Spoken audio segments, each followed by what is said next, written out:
guess you forgot about me. I guess you forgot about me. Want to see the scooping room? Looks like something bad happened. Admit it.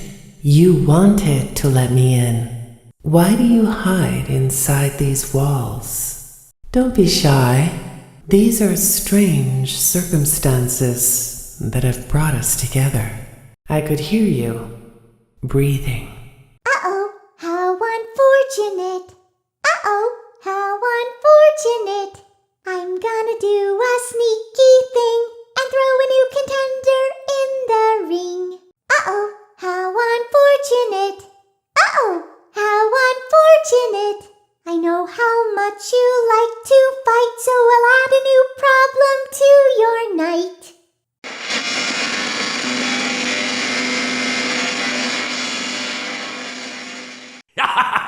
Never underestimate the cunning of a pirate. Or a fox, for that matter.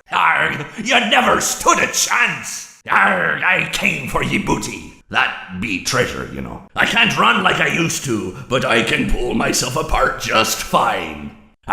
So much more spacious in here. I may stay a while.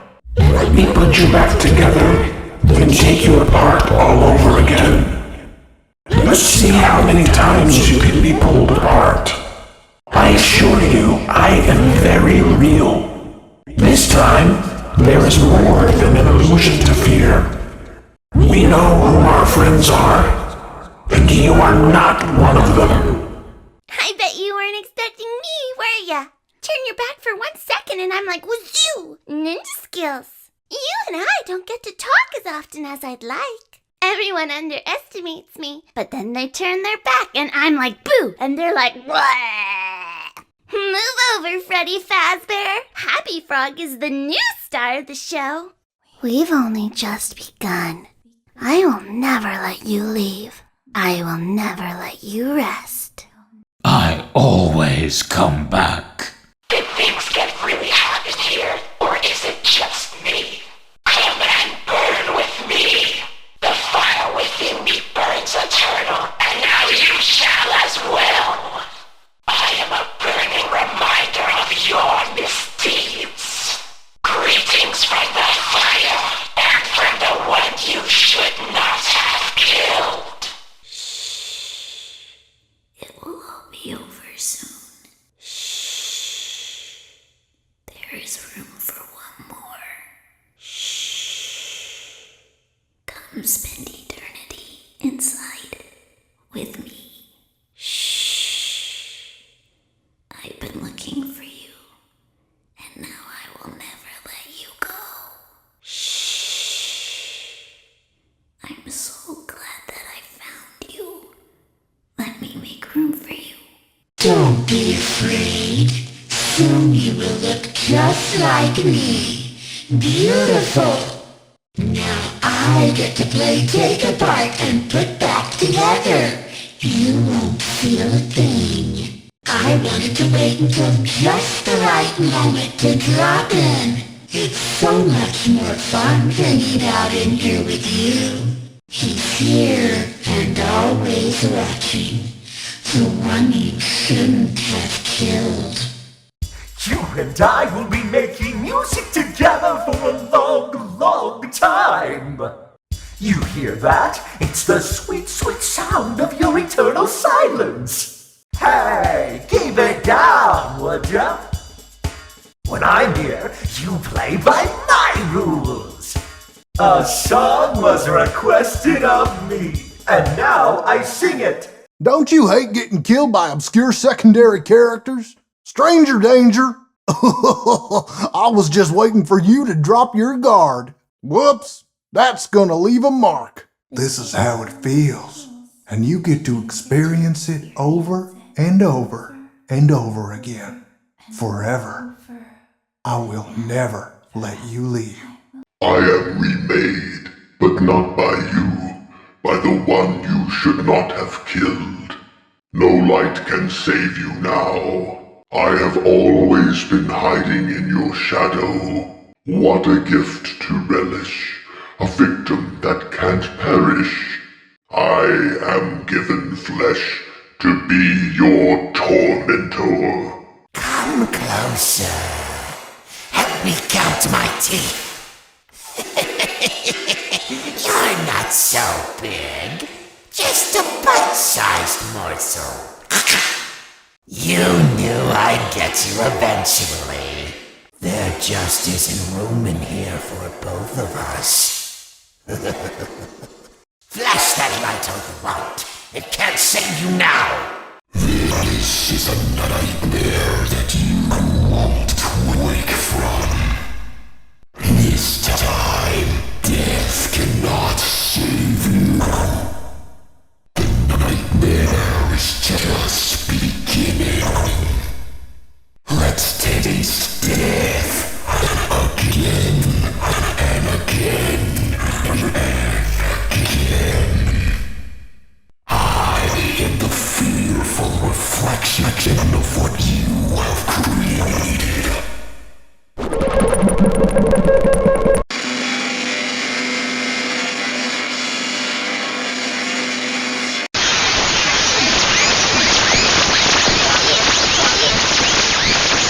What did you think of my act? I don't get out much, so you'll have to forgive my enthusiasm. I hope you enjoyed the grand finale. Now is my time to shine. He tried to release you. He tried to release us. But I'm not going to let that happen. I will hold you here. I will keep you here. No matter how many times they burn us. I consider it a dignified death. Not really. It was actually quite pathetic. If you sit by the river long enough, you will see the body of your enemy float by.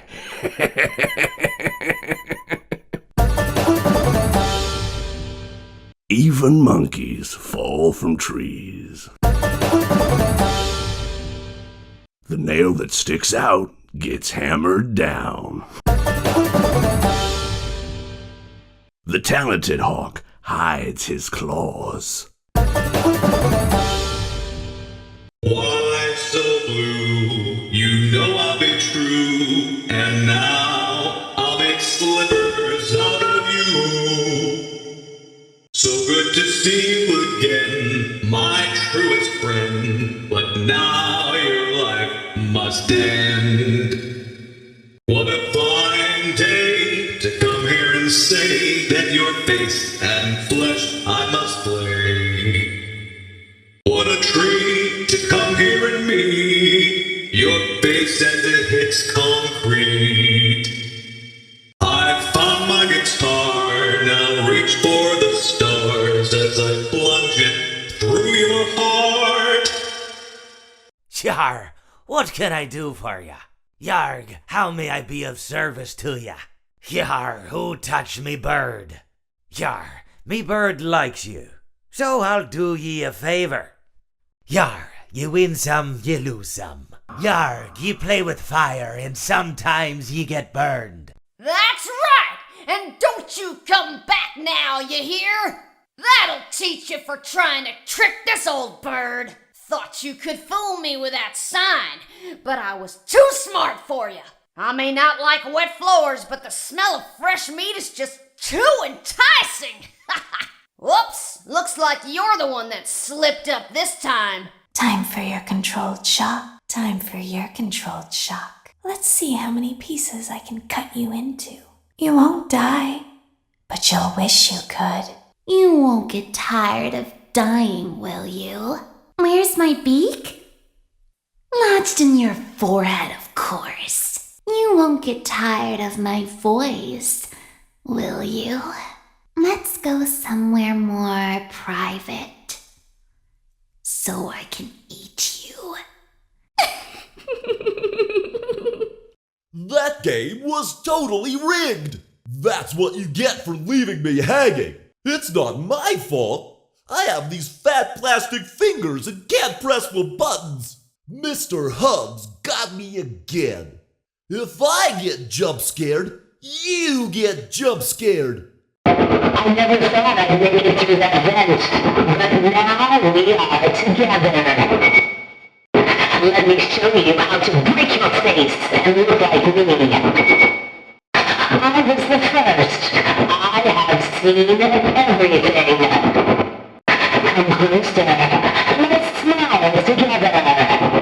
I have seen him, the one you shouldn't have killed. Time to face the consequences of your failure. Might as well face the facts. You were always destined to fail. You blinked.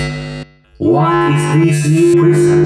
Is it me trapped, or is it you? Perhaps it is us both.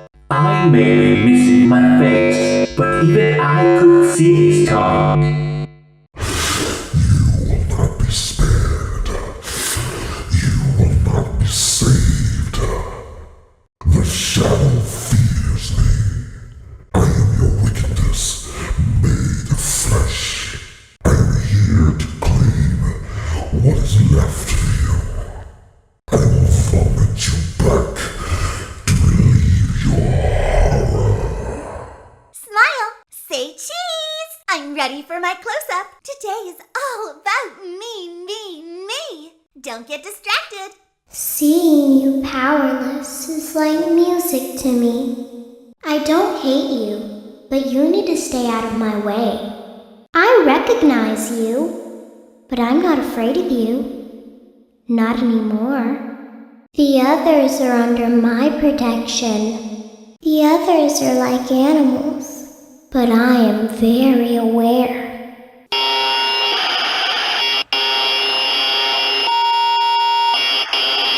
It seems you couldn't make it to my show, so I brought the show to you.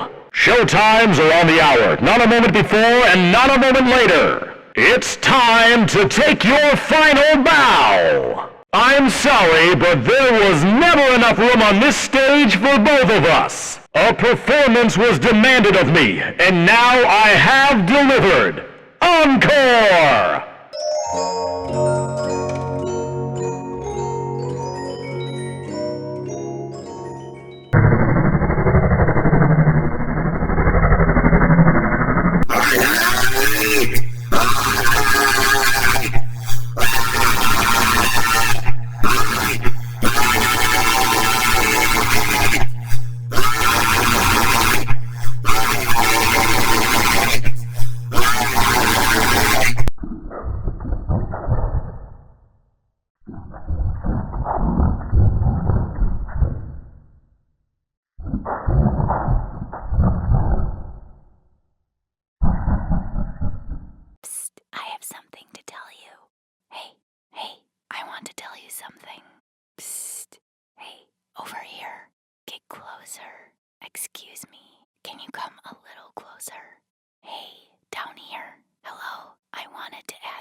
Please deposit 5 coins. Please deposit 5 coins. Please deposit 5 coins. Thank you for depositing 5 coins. You are attempting to trick Freddy. You are attempting to... Freddy doesn't like...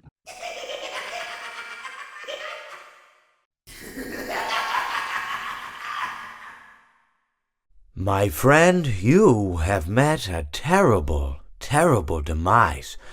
But, I don't feel too bad about it. After all, if it weren't from me, it would have just been from someone else, you know? I guess what I'm trying to say is life goes on.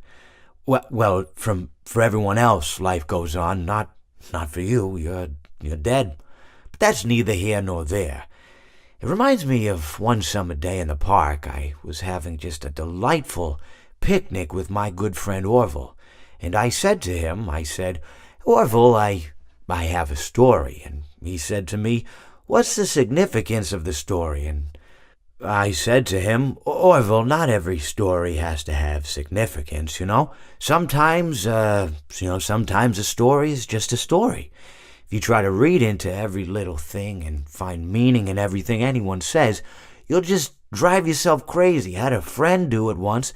Wasn't pretty. We talked about it for years. And not only that, but you'll likely end up believing something you shouldn't believe and thinking something you shouldn't think, or assuming something you shouldn't assume, you know? Sometimes, I said, a story is just a story, so just be quiet for 1 second of your life and eat your sandwich, okay?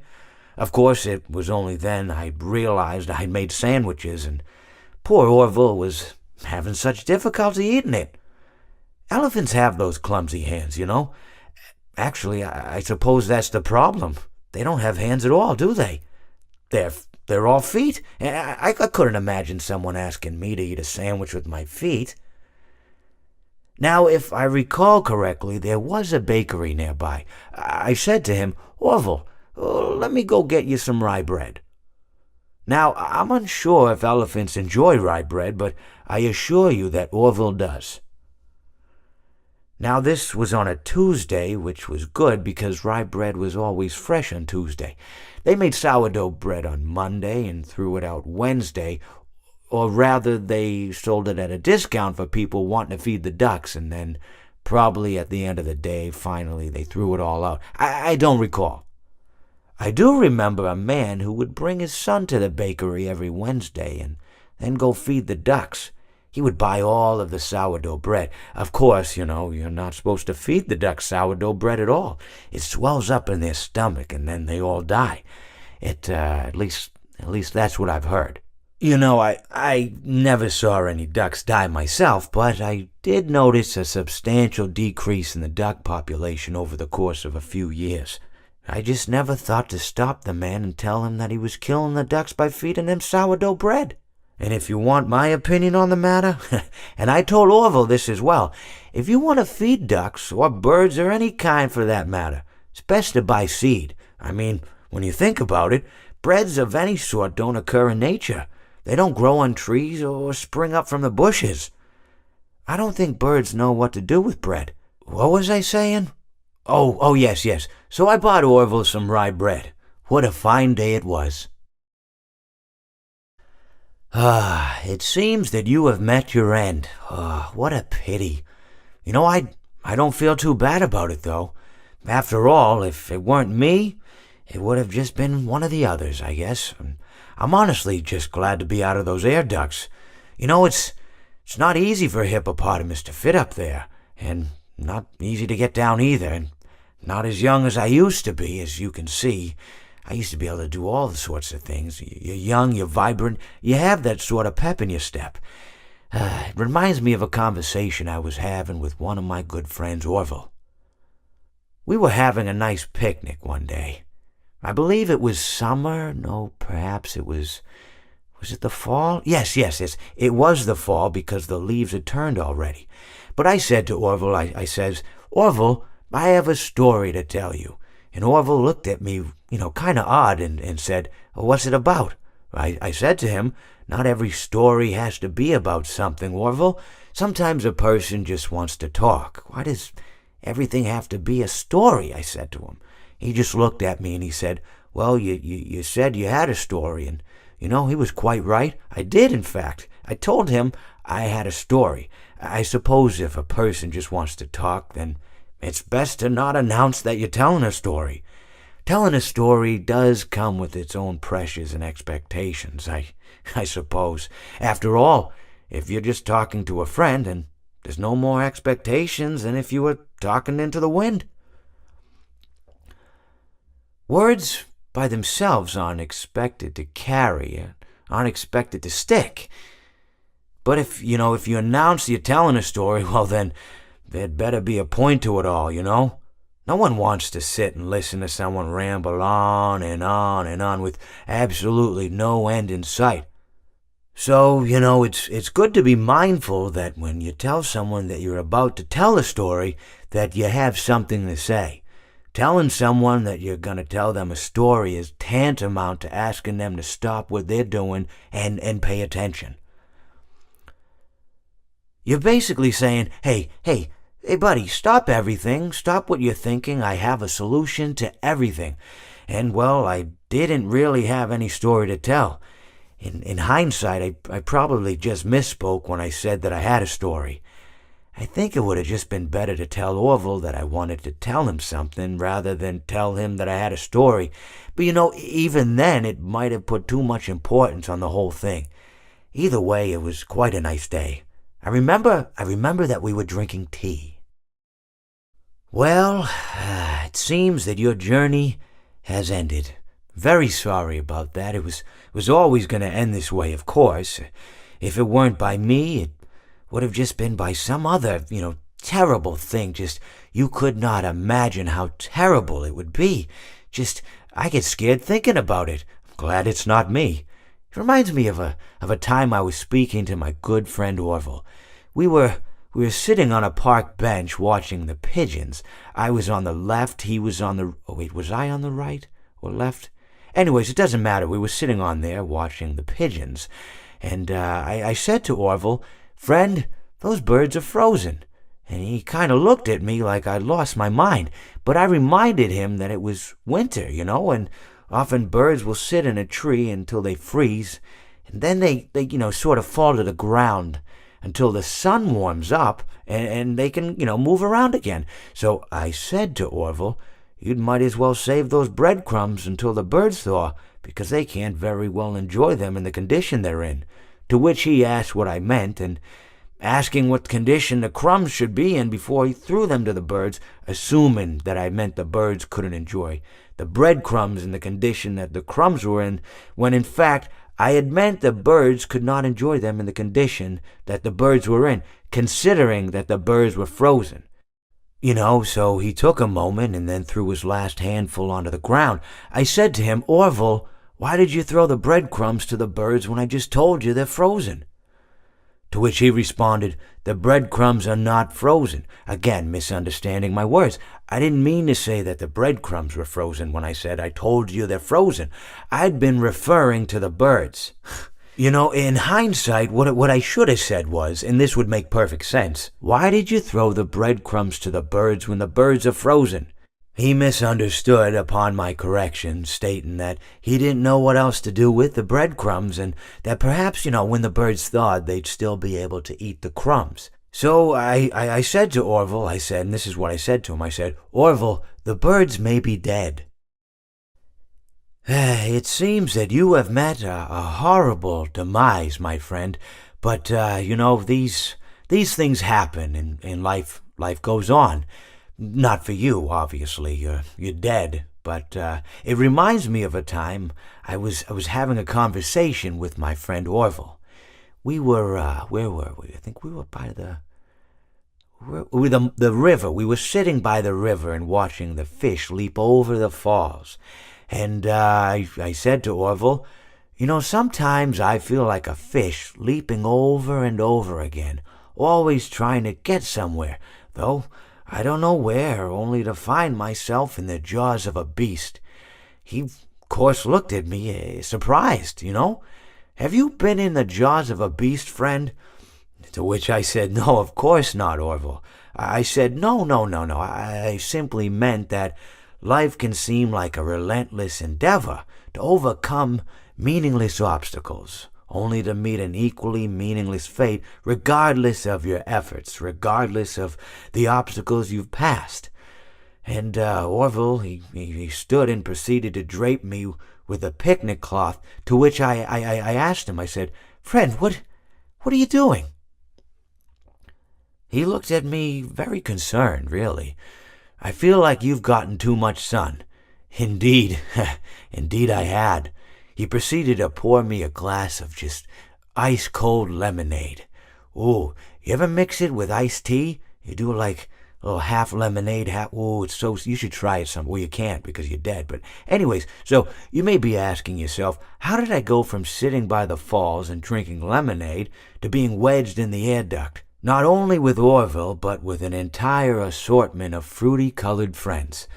Well, there's really no good answer to that, but perhaps I met a demise of my own at some point, and this is my afterlife or my dream, whatever it might mean. I honestly don't know. Or maybe it doesn't mean anything at all. Maybe it doesn't mean anything at all. He promised them to never leave them.